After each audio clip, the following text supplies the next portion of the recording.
Así inicia Es Noticia en profundidad. Qué placer acompañarles. Soy Tatiana Pérez y les saludo desde nuestra sede central en Caracas, en Venezuela. A partir de este momento, en la próxima hora, tenemos 3 temas. Como siempre, se los presentamos primero aquí en titulares, en las imágenes que ruedan. Es Noticia Colombia. Los miles de indígenas que se fueron del Cauca a Bogotá para reunirse con el presidente Iván Duque anunciaron su regreso sin haber sido recibidos. Durante los días que han estado en la capital colombiana han sido asesinados 4 líderes sociales y un mayor indígena sufrió un atentado. Esa urgencia por respetar la vida sigue sin respuesta, hechos que analizamos. De Noticia Bolivia, a punto de llegar al 100% del escrutinio oficial, resultados del Tribunal Supremo Electoral confirman el triunfo de la fórmula del MAS a la presidencia. Entre tanto, desde Santa Cruz y Cochabamba, sectores de derecha buscan infructuosamente generar un manto de duda al proceso y no les funciona. Veremos por qué. Y en Noticia Perú, un nuevo testigo señala al presidente del país, a Martín Vizcarra, de soborno y se abre otra investigación en su contra. El jefe de Estado dice que se trata de una trama para sacarlo de la vida política. Les contamos de qué se trata este nuevo escándalo, de escándalo en escándalo en este país andino. Noticia que así comienza. Bienvenidos, bienvenidas.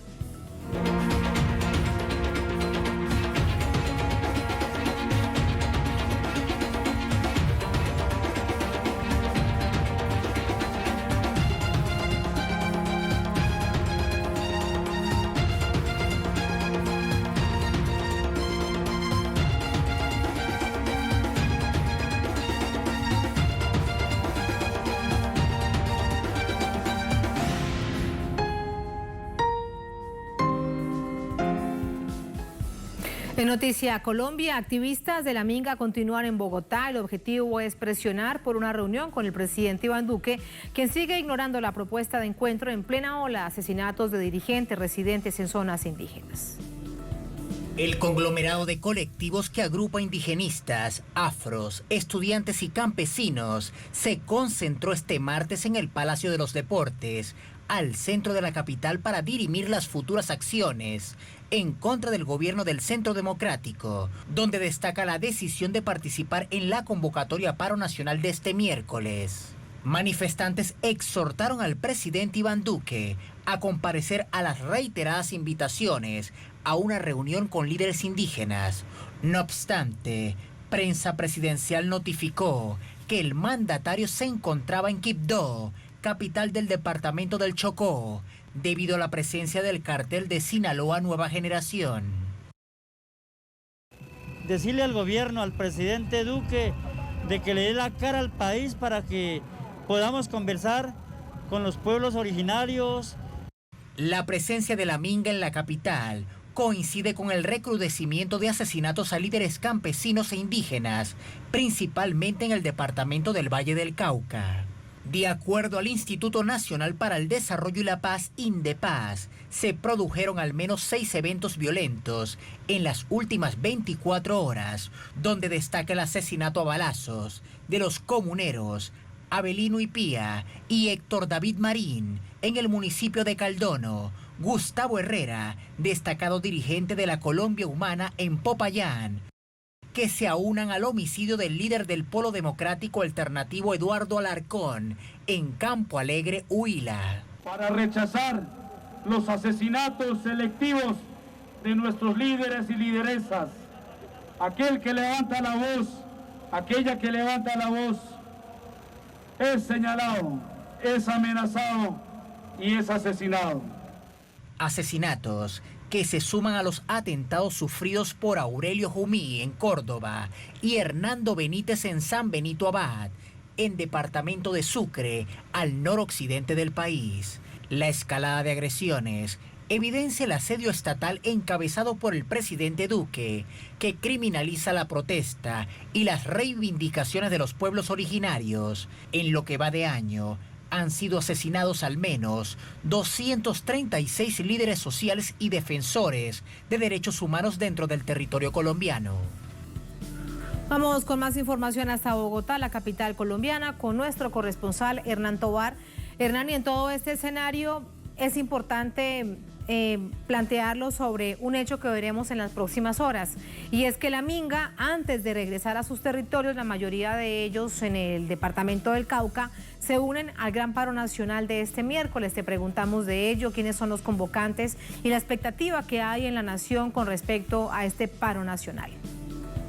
Tatiana, televidentes, muy buenas noches. Y efectivamente, pues, desde hace varios días se había confirmado pues este gran paro nacional por parte de las centrales obreras, de los sindicatos en el país, y se esperaba pues que para el día de mañana se sumara la Minga indígena, aprovechando que estaba aquí en la capital de la República, y estas organizaciones pues confluyen en el mismo fin, en exigirle al gobierno que cese la violencia en sus territorios.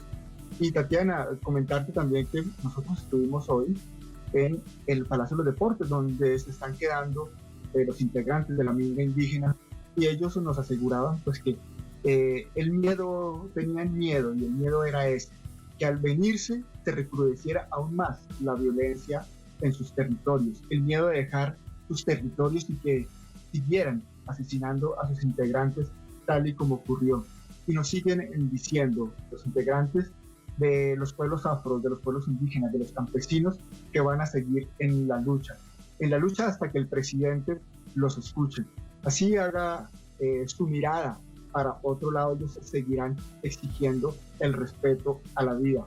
Como usted lo decía, pues ya se han cometido y se han venido realizando hostigamientos, asesinatos, y aseguraban estos integrantes de esta Minga que precisamente estas acciones políticas, estas acciones de movilización, los ponen más en la mira de los actores armados. Inclusive, ellos aseguran que son agentes del Estado, los mismos que también han confluido en esa violencia que se cierne contra ellos.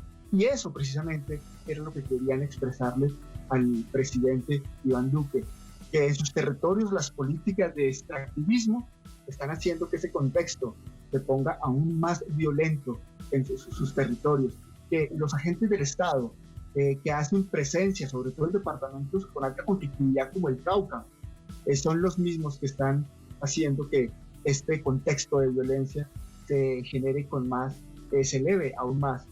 Y bueno, el gobierno no los escuchó, y mañana no solo la Minga, sino los diferentes movimientos sociales, los trabajadores, saldrán a las calles a exigir que cese la violencia, que cesen los asesinatos, pero sobre todo que el presidente escuche a ese pueblo en las calles, cosa que no ha hecho Tatiana y televidente. Eso es lo que no ha hecho, eso es lo que se le sigue exigiendo en estos días que llevan ahí en Bogotá. Gracias, Hernán, muy buenas noches. Muy buenas noches. Vamos a ver lo que esto significa para las comunidades indígenas que llegaron hasta Bogotá con Joe Sauca, coordinador de Derechos Humanos del Consejo Regional Indígena del Cauca, del CRIC, está en Bogotá. Hola Joe, ¿cómo está? Muy buenas noches. Muy buenas noches, saludarlos a ustedes como siempre, atentos a la información real y de cara a la comunidad internacional, pero también al país. A usted muchísimas gracias, Joe. Dice el gobierno del presidente Iván Duque que no se reúnen con ustedes, que no se ven un cara a cara con la Minga indígena, porque es un asunto de carácter político. ¿Cómo entienden ustedes esa respuesta del gobierno?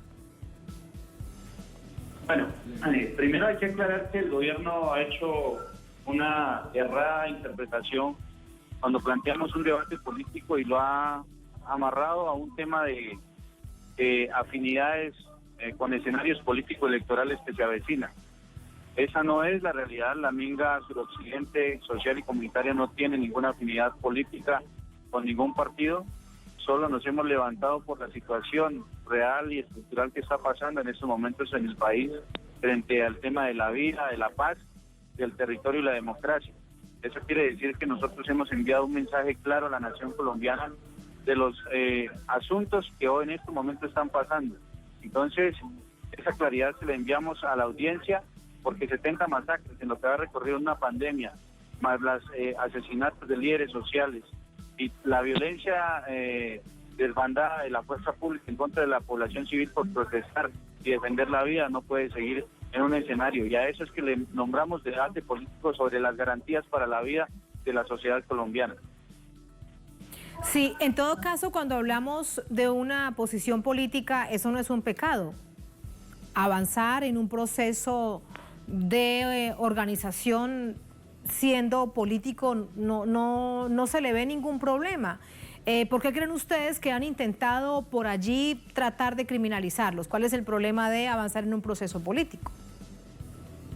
Yo creo que hay un pleno desconocimiento por parte del gobierno que manifiesta una idea centralista de gobernar para un sector de la sociedad, que no se da la oportunidad de revisar la realidad de las regiones y que eso es lo que hemos venido a debatir frente a lo que nos afecta estructuralmente a la nación, no solamente a los indígenas, a los campesinos, también a los afros, como hoy cada día los derechos civiles se van perdiendo, el acceso a la educación, a la salud, pero también cómo quieren cooptar la justicia para crear una sola corte, y sería devolvernos hasta antes de la constituyente del 91, esa naturalización de la guerra, esa normalización de la muerte, con conceptos de masacres que los tipifican de otra forma, y que son el mismo Estado que quiere enviarle ese mensaje de seguir en ese escenario de violencia, y que prácticamente es un Estado y un gobierno que no responde a situaciones como las que tienen que ver la convivencia con el narcotráfico,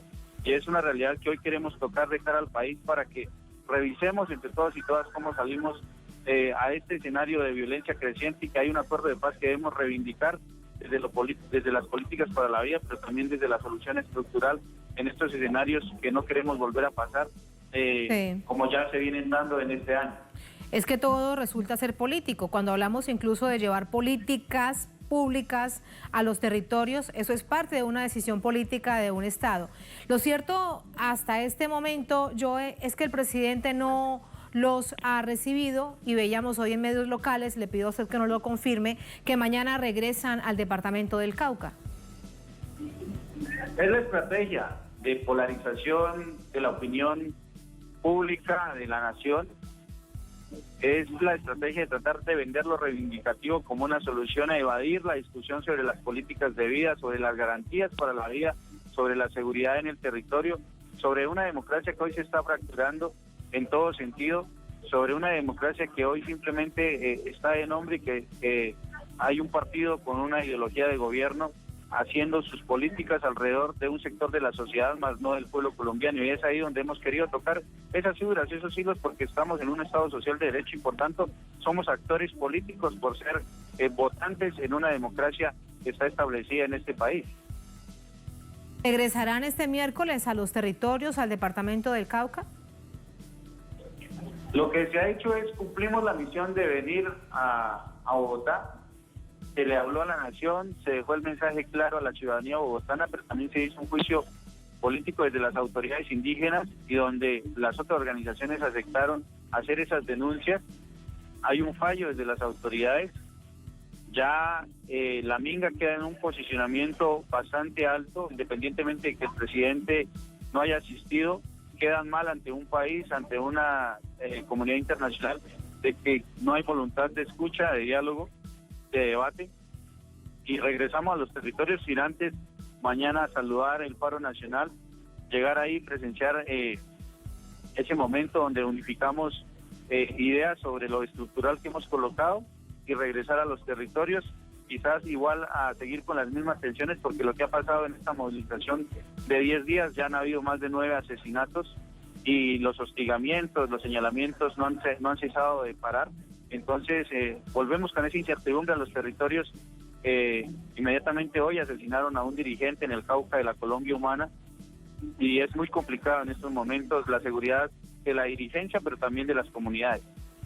Ustedes regresan precisamente en medio de ese escenario de violencia creciente, con nuevos actores armados ilegales, paramilitares, narcotráfico, nuevas disidencias o disidencias de las FARC, como se hacen llamar, pero ya no tienen los ideales de insurgencia, sino que se acercan más a grupos criminales. Un entramado complejísimo que ustedes padecen en los territorios, y regresan a ese escenario. ¿Con qué sinsabor se van? Nos vamos con el sinsabor de no poder escuchar respuestas frente a si seguimos enfrentándonos a un escenario solos, sin el respaldo del gobierno, cuando la única respuesta que hemos recibido es la militarización que conlleva agudizar el conflicto.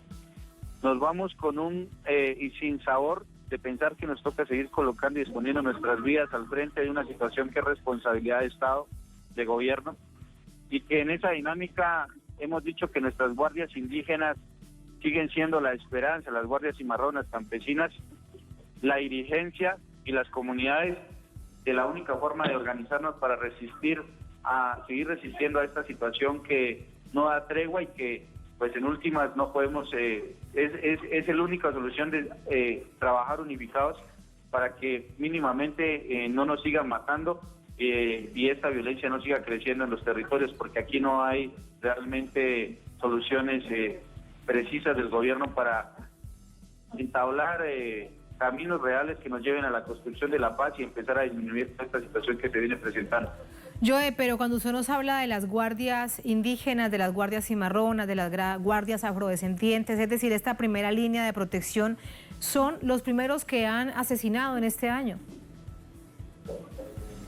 Es cierto, nos están asesinando médicos espirituales también y es muy complicado, pero creo que también le hemos apostado a los diálogos humanitarios, hemos apostado a la firma de un pacto por la paz regional en el suroccidente, arrancamos con Cauca, la idea es transmitir ese mensaje hacia Nariño, hacia el Valle, hacia el Putumayo, y creo que nos vamos entendiendo en la consolidación de unas apuestas desde nosotros para poder salirle a estas dificultades que hoy se vienen presentando en un escenario donde el gobierno no se pronuncia ni se apropia de la situación, sino que todo lo contrario, es esquivo, mezquino y no tiene capacidad de diálogo y de escucha. Y para rematar, criminaliza y la tilda como si fuese un asunto político, que si fuese un hecho ilegal, lo cual no tiene nada de ilegal, porque en Colombia, como en tantas y tantas naciones del mundo, se firmaron ante las Naciones Unidas los derechos civiles y políticos que además están consagrados en la Constitución colombiana. Joe, para despedirlo, ¿sintieron apoyo de Bogotá, de la capital, de quienes viven allí, de quienes llegan allí, que además están diversas? ¿Sintieron ustedes apoyo de quien viven en Bogotá? Es la mejor alegría con la que nos vamos, es lo que alivia el sinsabor de saber que esto que hoy estamos pensando en términos de construir un nuevo modelo de país diferente, alejado de los intereses mezquinos de los partidos políticos, ver que en los caminos, en las montañas más altas, la gente salía con la bandera de Colombia, se sienten patriotas al ver que hay una representatividad de un nivel organizacional que viene creciendo y que esperamos no sea cooptado por la violencia. Es el mensaje más grande. El recibimiento en Soacha, en Pulsa, en Bogotá fue monumental, no fueron cientos, fueron miles, y finalmente concluyo con que el gobierno dijo que habían 7,000 indígenas que habían expuesto al coronavirus a Colombia, pero hay que recordar que el gobierno primero los expuso cuando hizo el día sin IVA y cuando aperturó todo mecanismo para reactivar la economía sin pensar en la salud del pueblo colombiano. Entonces es el contraste que dejamos de que hoy hemos venido a contagiar a la gente de dignidad, de esperanza, de lucha por conseguir la paz y por conseguir esos sueños reales de un nuevo Estado con dirigencia diferente que hay que oxigenar en este país para que realmente podamos tener esa oportunidad de vivir en armonía y convivencia entre todos y todos los colombianos. Que se contagien aquellos que aún piensan que la guerra es la salida a un conflicto tan extenso como el colombiano o a cualquier conflicto que piensen que la salida es la guerra por encima de la paz. Muchísimas gracias, Joe, por esas reflexiones. Buenas noches. A ustedes muy amables, que tengan excelente noche. Muchas gracias, Joe. Así nos vamos a la primera pausa en esta emisión de Es Noticia. Al volver Es Noticia Bolivia. A punto de llegar al 100% del escrutinio, resultados del Tribunal Supremo Electoral confirman el triunfo de la fórmula del MAS a la presidencia. Desde Santa Cruz, sectores de derecha buscan infructuosamente generar un manto de duda al proceso y no les funciona. Tenemos este panorama y el análisis al volver en Es Noticia.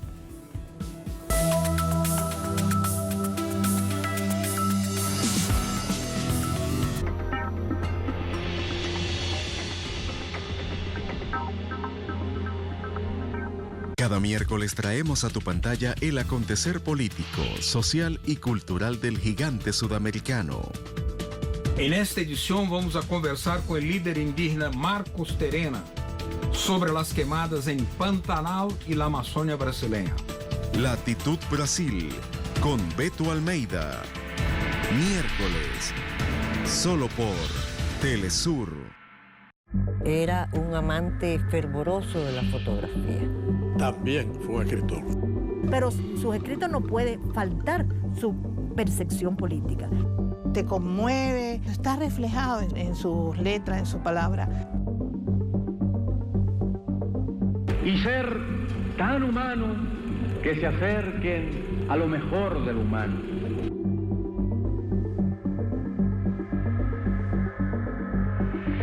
Sábado, solo por Telesur. Un recorrido que te invita a conocer las diferentes danzas tradicionales en México. Una danza muy colorida, muy grande, y sin tener música, pues no sería como una tradición. Esta danza de Testuanes consiste en representar un combate entre el bien y el mal.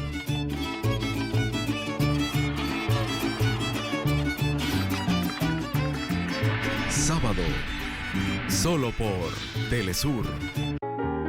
Telesur trae a tu pantalla una entrevista especial al Dr. Luis Antonio Gorordo del Sol, jefe de terapias de COVID del Hospital Juárez de México. La función de los órganos de corazón, pulmones, cerebro, etc., no funcionan igual en una persona de 35 que en una persona de 65. Entrevistado por Aísa García. Jueves. Solo por Telesur.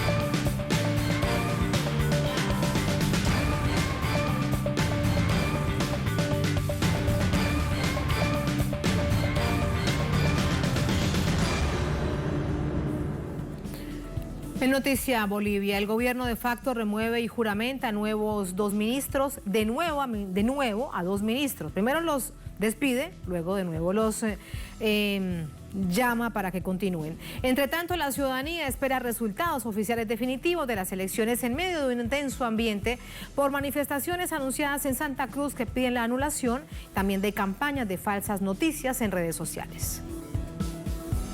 La presidenta de facto, Yanine Áñez, posesionó nuevamente a Arturo Murillo como ministro de Gobierno y a Víctor Hugo Cárdenas como titular de la cartera de Educación un día después de destituirlos. La víspera, Áñez había emitido 2 decretos para tal efecto, luego que la Asamblea Legislativa Plurinacional votara 2 censuras contra esos ministros y este martes los volvió a juramentar.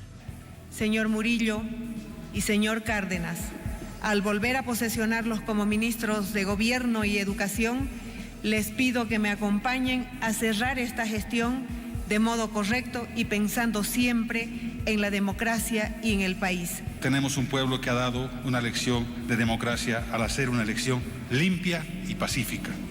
Seguimos trabajando, señora presidenta, seguiremos trabajando a pesar de las amenazas de venganza que algunos asambleístas del MAS nos han lanzado en lo personal, porque creemos que el trabajo que hemos hecho no ha sido para generar odio ni venganzas.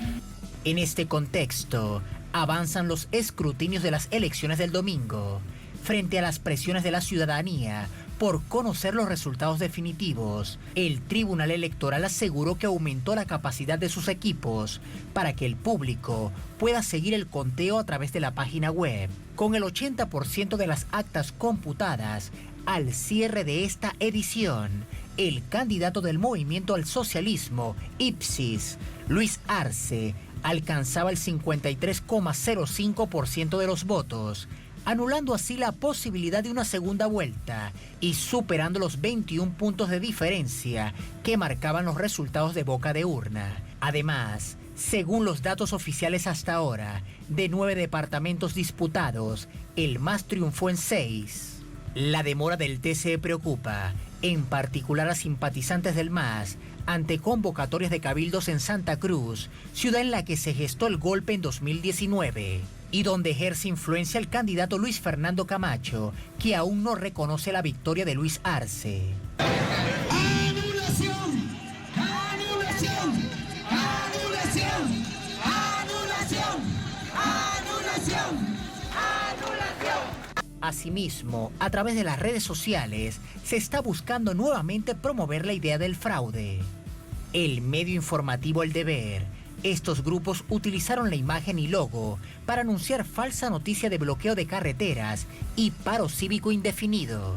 Por su parte, el ex rector de la Universidad Mayor de San Andrés, Waldo Albarracín, que hace un año encabezaba las denuncias de fraude electoral, hoy asegura que el masismo le está atacando a través de guerreros digitales y que le hackearon la cuenta para difundir que él está desconociendo los comicios nuevamente, cuando eso no correspondía a su criterio.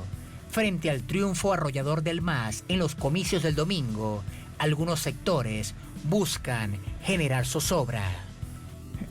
Hechos registrados durante esta jornada. Seguimos sumando información a esta hora con nuestro corresponsal Freddy Morales desde La Paz.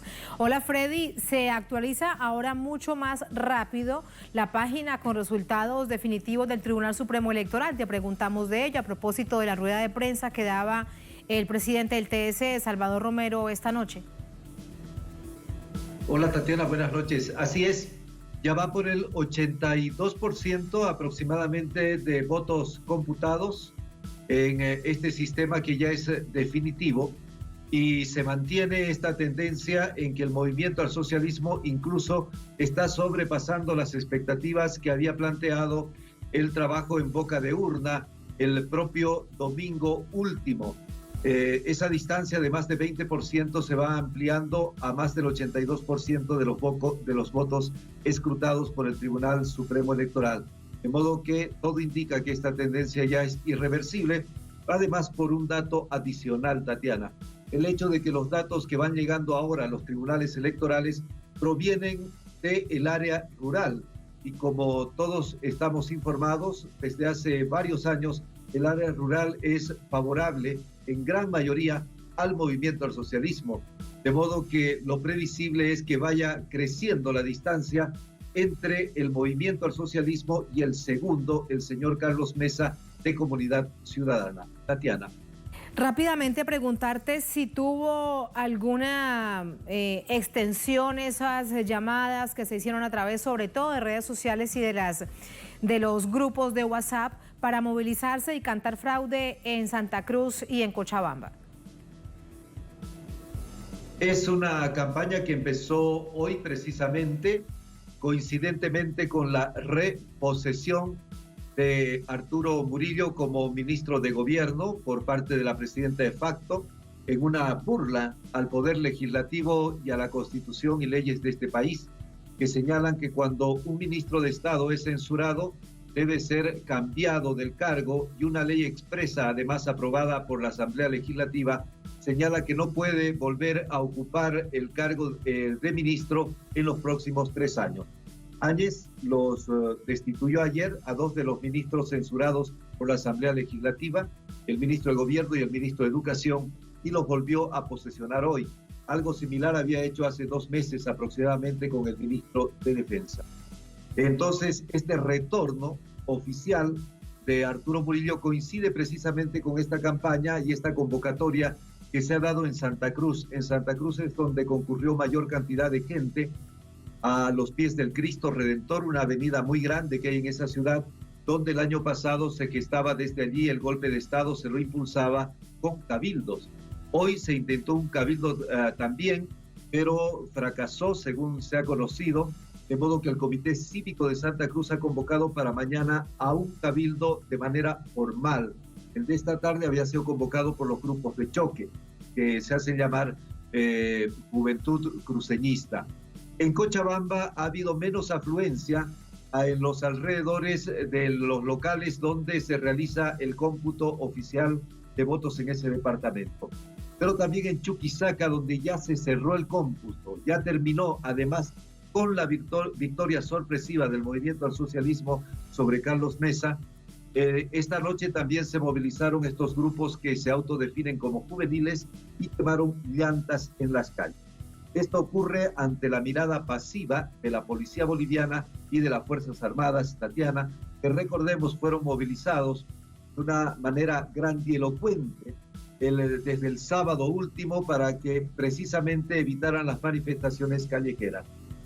Debemos recordar que el ministro Murillo, ministro de Gobierno, en esa ocasión dijo que estas dos fuerzas uniformadas, las Fuerzas Armadas y la policía, estaban destinadas a evitar aglomeraciones y a hacer que se cumplan los autos de buen gobierno que siguen vigentes hasta la medianoche de este martes, y estos autos de buen gobierno que restringen la actividad social señalan precisamente que no pueden reunirse más de 4 personas en tanto estén vigentes. Se han reunido mucho más en Santa Cruz, en Cochabamba y en Sucre con quema incluso de llantas, y la policía está en los alrededores y no hace absolutamente nada, Tatiana. Policía de observadora, imagínate. Gracias, Freddy, por ese panorama. Muy buenas noches. Buenas noches. Buenas noches. Vamos a analizar todos estos hechos, en particular las cifras, porcentajes, resultados electorales con Juan Carlos Pinto, analista político, experto en temas electorales, también nos acompaña desde La Paz. Juan Carlos, ¿cómo está? Muy buenas noches. Bienvenido a Noticia. Muy buenas noches, Tatiana. Saludos fraternos desde Bolivia. Muchísimas gracias, Juan Carlos. Conocer primero su visión acerca de este resultado. Nos adelantaba Freddy que ya está superando, avanza más rápidamente. Y lo que sí vemos es que de acuerdo a este escrutinio oficial aumenta la diferencia entre el MAS y el segundo candidato, que era Comunidad Ciudadana. Así que quiero preguntarle primero acerca de estos resultados. Mira, Tatiana, primero que el pueblo boliviano y todas las encuestas que se habían hecho antes de los comicios electorales apuntaban a una victoria importante del MAS con más de 10 puntos, que era lo mínimo necesario para no entrar a una segunda vuelta. Y de alguna manera esta situación ya había sido preveída por los golpistas y la oposición, que no habían logrado primero unificarse. Y segundo, proponer algo atractivo para el conjunto del pueblo boliviano tras más de 10 meses de situación de desgobierno y de estado anómico que básicamente generó muchas rabias, muchos descontentos que de alguna manera, junto a la militancia mayoritaria del MAS, se descargaron también en el momento del voto. La votación expresó un poco el voto de la esperanza, pero también la rabia, la frustración expresada en la única opción que podía generar un horizonte de futuro, que es el MAS. Esa es la situación. Sin embargo, el esquema golpista había preveído que ya los conflictos podían generarse en la misma noche de las elecciones, cuando se ponga en ejecución el conteo rápido. Conteo rápido que fracasó como sistema y por tanto se anuló, generando que el Murillo y los suyos quedaran un poco colgados, porque no había objeción posible frente al conteo desde las 6 de la tarde de acta por acta. Es decir, este es un conteo público que demora un tanto, pero está dando la credibilidad total de que lo que está ocurriendo en este momento es absolutamente transparente. Sin embargo, este esquema golpista ligado a Murillo y a los grupos paramilitares se ha detonado ya el día de hoy, mostrando o reiterando el tema de que estamos en un esquema de fraude. Para ellos es un fraude científico, porque no se ha percibido, pero igualmente el MAS está incurriendo en esta en esta situación. Es más, habrá que decir que su idea de hacer desaparecer el MAS y que supuestamente respetaban la democracia no es compatible. Ellos quieren forzar la democracia, quieren eliminar o violentar la situación y la relación con el MAS, y esa es la situación que hoy estamos viendo. Sí. Esperamos... Juan Carlos, permíteme para ir primero por partes, porque sin duda ese es el escenario. Sobre lo sucedido hoy, por ejemplo, en Santa Cruz, ahí te planteo de una vez la pregunta: ¿quién está detrás? Te pregunto además si es directamente Luis Fernando Camacho, quien quedó de tercero en esta contienda electoral, que hasta ahora no reconoce los resultados. Ayer, por ejemplo, él decía: esperaremos el 100% del resultado que entregue el Tribunal Supremo Electoral. Pero dicho esto, vamos a revisar cómo está la situación precisamente en términos de resultados del Tribunal Supremo Electoral, Juan Carlos, y ya vamos de nuevo contigo y con ese análisis. A ver si lo vemos. Dice esto: elecciones generales 2020, consolidación oficial de resultados de cómputo en el proceso.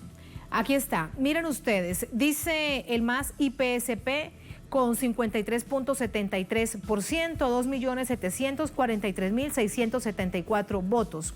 Antes de esto, vamos a revisar el total de actas computadas, que llegó al 83.32%. Recordemos que queda muy poco para llegar al 100%. Entonces, esa cifra es importante, ese porcentaje es importante. Total de actas computadas, 83.32%. Total de actas anuladas, hasta ahora va en 0%. Dicho esto, entonces, el MAS tiene este porcentaje, 53.73%, 2.743.674 votos. Comunidad Ciudadana, en segundo lugar, el candidato Carlos Mesa, que la víspera sí reconoció su derrota, 29.47%. En términos de votos es 1.505.104 votos. En tercer lugar, la Alianza Creemos, con 14.70%, que prácticamente se queda allí, con 750.919 votos. Reiteramos, al 83.32% de las actas computadas por el Tribunal Supremo Electoral de manera oficial. Juan Carlos, esto además nos indica que va aumentando, que hay más distancia entre las cifras que tenían la boca de urnas a lo que estamos viendo en este momento. En ese momento era 21%, ahora ya es más del 23%. Así es, Tatiana, es una victoria arrolladora y que está siendo comprobada minuto a minuto a través de las actas que están ingresando al sistema y que están siendo comprobadas por todo aquel que quiera ingresar a la página del órgano electoral. Y en esa perspectiva también habrá que decir que se ha batido el récord de participación una vez más electoral, con el 87% del padrón electoral que ha participado. Y en esa perspectiva es que tenemos que leer la gran victoria, pero que pretende no ser reconocido una vez más, como ocurrió el 2019, en condiciones mucho más complicadas. El MAS ha recibido el apoyo con una diferencia de más de 23 puntos respecto al segundo, que es incuestionable, que hace incuestionable justamente el resultado. En el propio Santa Cruz estamos hablando, según boca de urna, entre 45 que obtuvo Camacho y 35 el MAS. Es decir, no es que Camacho tuvo una victoria arrolladora, sino que son 10 puntos apenas los que lo diferencian del segundo, que es el MAS. Respecto al tema mismo que tú preguntabas, ¿quién está detrás de todas estas movilizaciones? Estamos hablando del Comité Cívico en particular, que ha llamado a convocatoria de cabildo el día de mañana, donde pretende aprobar un rechazo a los resultados electorales una vez más. Es decir, tempranamente están mostrando su separación no solo del sistema electoral, sino del conjunto de las decisiones del país. Eso se veía venir con la preponderancia que tiene Camacho en Santa Cruz en perspectiva, pero están adelantando un conflicto para movilizar a los sectores cruceños en contra del MAS y del país y del ordenamiento jurídico que tenemos como país. Juan Carlos, permíteme, te pregunto algo. La policía y el ejército no reaccionan y toman las medidas adecuadas en ese sentido. Tal como precisamente nos lo decía nuestro corresponsal Freddy Morales, el acto de buen gobierno, pero funciona solamente para los pocos militantes que estaban el día de las elecciones dentro de la sede de campaña del MAS, porque no funciona para, por ejemplo, estos grupos de choque como se le conocen en Santa Cruz. Ahora, lo que te quería preguntar es si esta es la expresión ilegal, más fascista del gobierno de facto, que está tratando de demostrarse o demostrarse a nivel mundial por estos días como muy democrática. Sin duda, estos grupos paramilitares que de alguna forma han tenido el apoyo y el sostenimiento económico e infraestructura de parte del ministro Murillo, tienen una relación profunda con su renombramiento el día de hoy. Y esto es lo que sí nos preocupa en esta perspectiva, de que a pesar de que de manera, entre comillas, apariencia democrática, la presidenta de facto ha aceptado los resultados que ya están en curso, están trabajando en este sentido por una segunda posibilidad de que si logran movilizar a los sectores descontentos en la proporción que ellos quisieran, que fue el año pasado, generando destrozos y agrediendo a la población y a la población mayoritaria en particular, ellos estarían también en un segundo plan, en el plan B de el golpismo continuado que esperarían llevar adelante.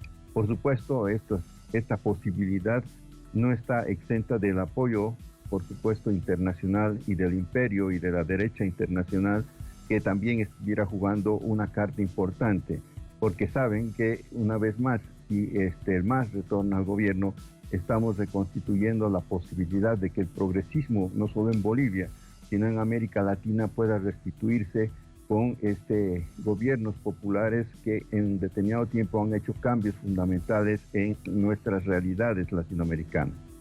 Todo este es el contexto, razón por la cual se mantiene la atención desde algunos sectores del MAS, no necesariamente del candidato electo, del presidente electo Luis Arce, pero sí algunos militantes del MAS dicen hay que tener alerta porque esto es un escenario que aún es probable en el país. Muchísimas gracias, Juan Carlos, te despido vía telefónica, un placer como siempre. Muchas gracias a ustedes. Gracias a usted. Así nos vamos a la segunda pausa, la última en esta emisión de Es Noticia. Al volver en Noticia Perú, un nuevo testigo señala al presidente Martín Vizcarra de soborno y se abre otra investigación en su contra. El jefe de Estado dice que se trata de una trama para sacarlo de la política. Les contamos de qué se trata este nuevo escándalo y lo analizamos.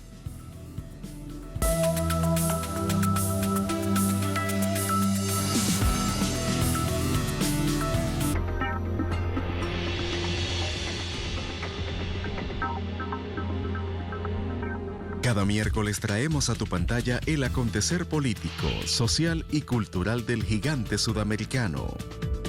En esta edición vamos a conversar con el líder indígena Marcos Terena sobre las quemadas en Pantanal y la Amazonia brasileña. Latitud Brasil, con Beto Almeida. Miércoles, solo por Telesur.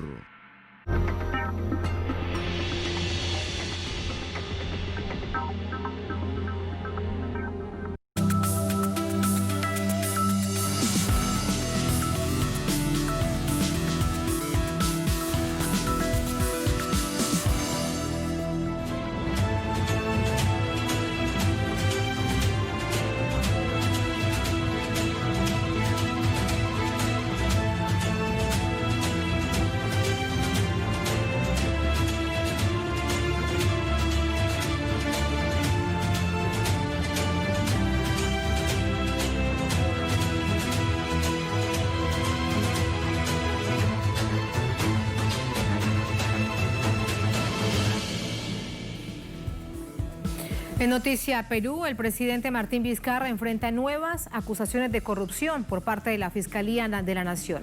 Recepción de soborno es el nuevo delito del que se le acusa desde el Ministerio Público a través de un testigo que habría hecho esta acusación directamente en contra del jefe de Estado. Rafael Vela Barba, fiscal coordinador del equipo especial de investigación de los delitos asociados al caso Lavallato, declaró este martes que recibió testimonio de un testigo que lo acusa de haber recibido soborno por parte del llamado Club de la Construcción.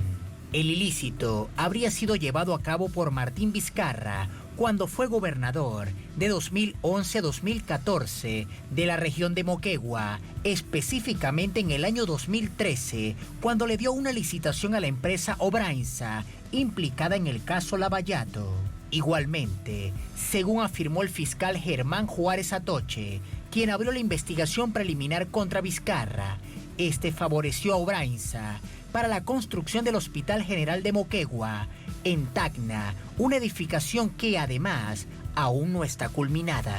Este martes, una comisión del Congreso encabezada por el parlamentario Edgar Alarcón, que investiga el caso del llamado Club de la Construcción, visitó la obra inconclusa. Esto como una de las acciones tomadas por la bancada que solicita la vacancia del presidente. Esta nueva acusación contra el presidente de la nación inca se suma a los varios casos de corrupción que ya se han venido abriendo en su contra desde el caso Richard Swing, denunciado por Alarcón en septiembre. Ahí están los hechos. Analizamos de inmediato el panorama con David Roca Basadre, periodista, analista político. Nos acompaña desde Lima, la capital de Perú. David, ¿cómo está? Muy buenas noches. Buenas noches, gracias por la invitación. Gracias a usted. ¿Hay argumentos suficientes que soporten esta nueva investigación? ¿Qué cree usted? Detrás de esta acusación hay muchas dudas, ¿no? Para comenzar hay que también analizar un poco las características del mensajero, ¿no? El congresista Alarcón es una persona que cuando ocupó un cargo público tuvo también, está acusado ahorita, está encausado por varios delitos graves, por los cuales va a tener que ser juzgado cuando termine su mandato, ¿no? Porque en este momento no puede hacerlo porque los congresistas están digamos, protegidos, ¿no? Por los cargos. Pero y hay además una serie de intereses que se están moviendo detrás. Yo no voy a defender al presidente Vizcarra, no, porque yo creo que se debe abrir una investigación y me parece que hay pues un testigo, hay algunos documentos que se han presentado y es necesario que se abra la investigación. Pero lo que no se puede hacer es acusar de frente y impedir la vacancia en estos momentos porque no hay nada demostrado ni nada probado. Ayer el presidente se defendió bastante bien en una serie de entrevistas, habló y dijo de que la obra esta, ellos lo acusan de haber entregado un dinero justo al final de su mandato para la construcción de este hospital, cuando ese dinero está perfectamente, digamos, él ha justificado muy bien la necesidad de entregar ese dinero antes de salir por una cuestión de no perder la obra, porque si ese dinero no lo pagaba por adelantado, regresaba al tesoro público y iba a demorar muchísimo la ejecución de la obra. Me parece una razón más que suficiente. Y por otro lado, la acusación viene de alguien que está buscando, como muchos de las personas que hacen este tipo de acusaciones, que son personas que tienen algún cargo en su contra, tratan de bajar su pena a partir de ese tipo de declaraciones. Pero hay algo más importante que esto mismo, que obviamente tiene que investigarse, y es el hecho de que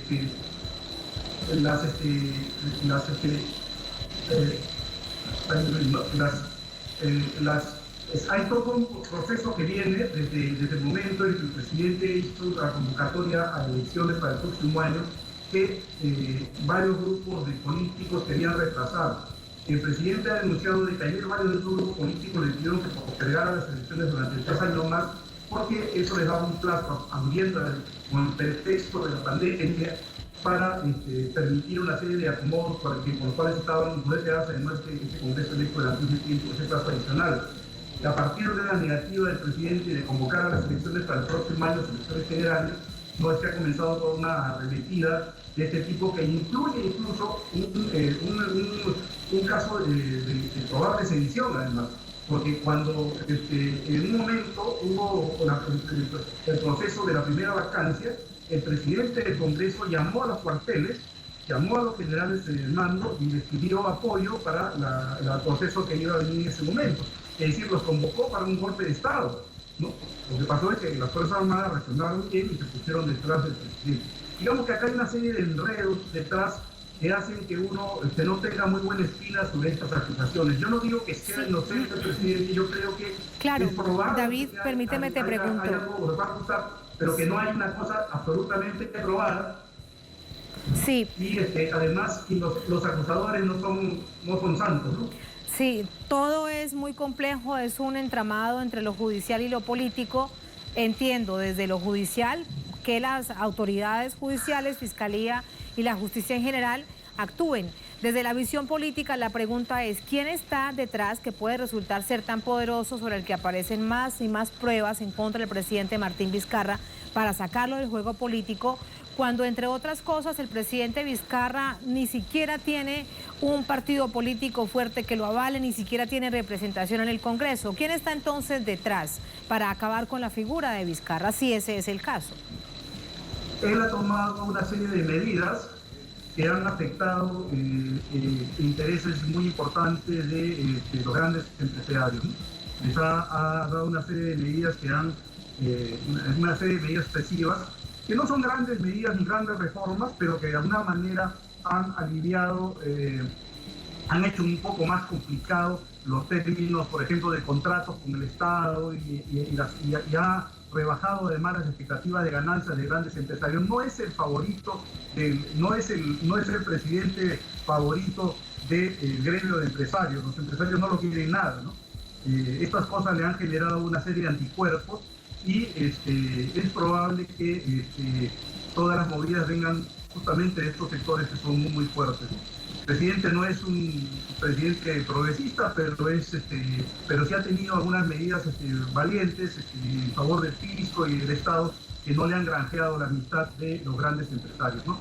Yo creo que por ahí es que vienen todas estas manipulaciones y todas estas ganas de trabajar. Hay un conflicto muy grande también a partir del tema de la pandemia, que como en todos lados, pues, a partir de un fenómeno nuevo no ha tenido pues el trato que satisfaga a todo. Además el Perú ha quedado particularmente mal, ¿no? Hemos sido el país con mayores bajas a nivel mundial en un momento, ¿no? Sí. Entonces, un pueblo que ha sufrido mucho por la pandemia. David, en todo caso, sí hay un sector, claro, en el contexto de la pandemia, Perú, la situación sanitaria es muy difícil, las cifras están allí comparadas a nivel internacional, pero incluso a nivel interno es una situación muy dolorosa que bien hemos registrado en las pantallas de Telesur. Lo que me queda por preguntarle es que en todo caso el presidente también ha tomado algunas medidas para un sector económico industrial a quien sí realmente ha favorecido.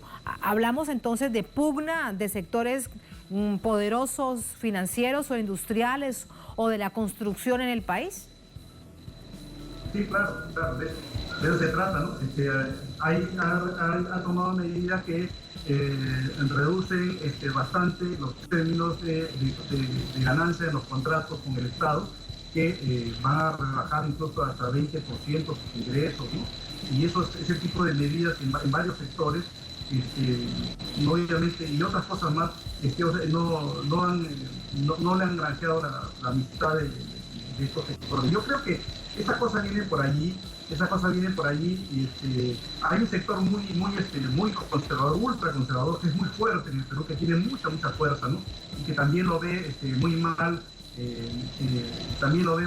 y lo ha golpeado en todo momento, ¿no? Por una serie de cosas que incluso llegan hasta el racismo, ¿no? El presidente es un presidente que no es blanco, ¿no? Y esa cosa también le genera una serie de anticuerpos en algunos sectores, aunque se han encargado de expresarlo, ¿no? Se han encargado de expresarlo de manera oculta, pero sí lo han hecho, ¿no? Y entonces hay una serie de cosas. Y efectivamente lo que está mencionado de que no tiene presencia en el Congreso también significa un factor adicional, ¿no? Hay una suma de factores que hacen que sea un hombre bastante aislado, que no tenga mucha Pero se apoya pues en una gran aceptación de la gente, ¿no? Que su presidente no baja de 54 o 55% de aprobación, ¿no? Lo cual es bastante, en medio de pandemia y en medio de todas las críticas, permanece ahí, ¿no? Yo no soy defensor yo soy enormemente crítico del presidente, pero esos son los hechos. Esa es la realidad, y también lo que da cuenta de fondo es que hay una crisis política e institucional permanente. Si recordamos rápidamente, sí, la destitución de Pedro Pablo Kuczynski, quien debería traer un poco de tranquilidad era esta figura de Martín Vizcarra, y vemos el escenario. Muchísimas gracias, David, muy buenas noches. Hasta luego, gracias a ustedes. Gracias a usted, muy buenas noches. Gracias a ustedes por acompañarnos. Ponemos punto final a esta emisión de Es Noticias. Cerramos nuestra pantalla tradicional. Nos quedamos en redes sociales. @EsNoticiaTelesur, @Tatiana_Telesur. Un placer como siempre. Hasta mañana.